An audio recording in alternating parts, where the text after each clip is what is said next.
কৃষিপ্রধান বাংলাদেশের কৃষকদের অবস্থা সন্তোষজনক নয়।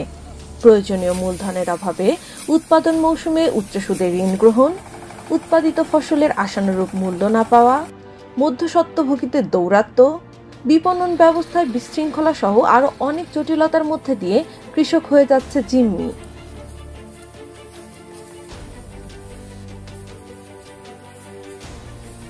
আমরা ধান যখন চাষ করি আমাদের কাছে পুঁজি থাকে না, এই পুঁজির জন্য মহাজনের কাছ থেকে টাকা নিতে হয়।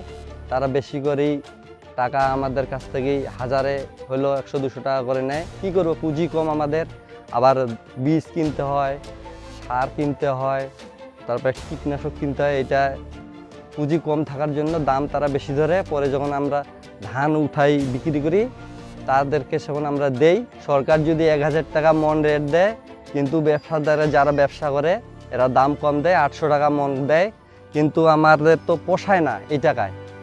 এশিয়া প্যাসিফিক ফার্মার্স প্রোগ্রাম বাংলাদেশের বিভিন্ন অঞ্চলে 20টি কৃষক সংগঠনের সদস্যদের আর্থসামাজিক উন্নয়নের লক্ষ্যে কাজ করে যাচ্ছে।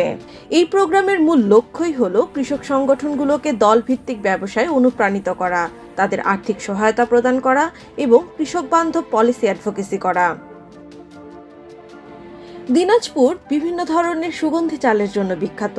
এই বিষয়টিকে মাথায় রেখে দ্বিগুণ সিআইজি ক্লাব সুগন্ধি চাল উৎপাদনের লক্ষ্যে একটি ব্যবসায়িক পরিকল্পনা হাতে নেয়। এপিএফপি প্রোগ্রামের আওতায় এই প্রকল্প বাস্তবায়নের জন্য প্রাথমিক পর্যায়ে 150 জন কৃষককে মোট 4,60,000 টাকা আর্থিক সহায়তা প্রদান করা হয়েছে, যার মধ্যে 83 জন পুরুষ এবং 67 জন নারী কৃষক।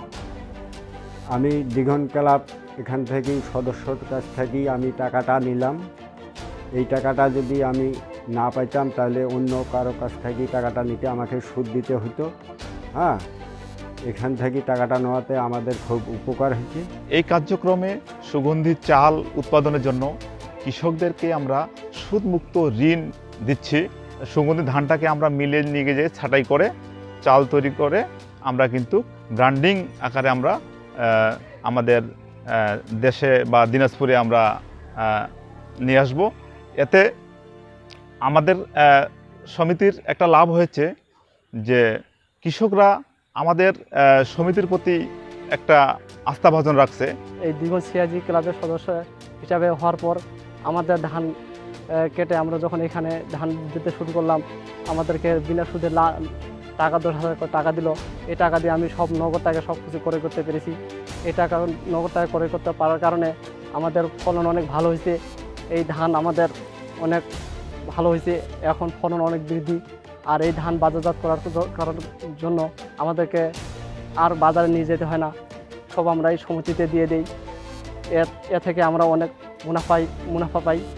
গ্রামের কৃষকরা আছে যারা আমরা অল্প টাকায় জমি চাষ করি, হাতে টাকা থাকে না, অন্যের কাছ থেকে মহাজনের কাছে নিতে হয়, আবার বাকিতে নিতে হয়। শেষে দেখা যায় ফসল তোলার পর কিছু লাভ হাতে আসে না, সব টাকা মানুষকে দিয়ে শেষ হয়ে যায়। সমবায় সমিতি থেকে 10,000 টাকা ঋণ নিছি, নেওয়ার পর আমরা কৃষিকাজে লাগাইছি। কৃষিকাজ করার পর 10,000 টাকা আমি 4 বস্তা ধান দিছি। 4 বস্তা ধানের দাম 13,440 টাকা।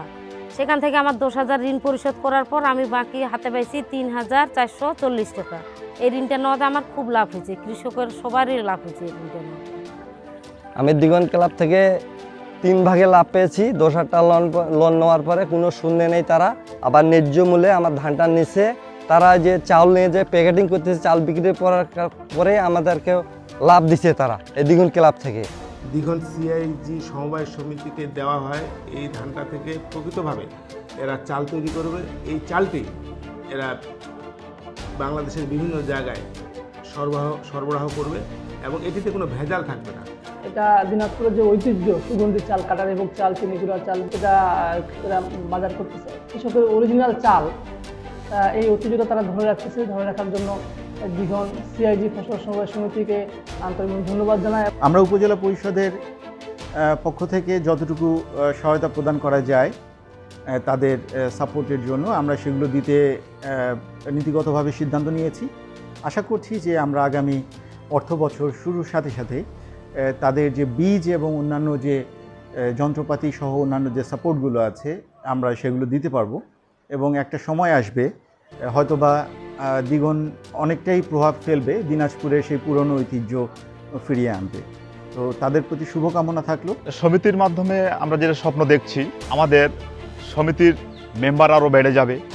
আমরা যে চালটা ব্র্যান্ডিং করতেছি বা এই ব্র্যান্ডিংটা আমরা আরও বড়সড় আকারে আমার দিনাজপুর এবং সারা বাংলাদেশে যাতে এটা ছড়িয়ে ছিটিয়ে যায়, সেটার উদ্দেশ্য নিয়ে আমরা কিন্তু কাজ করে যাচ্ছি।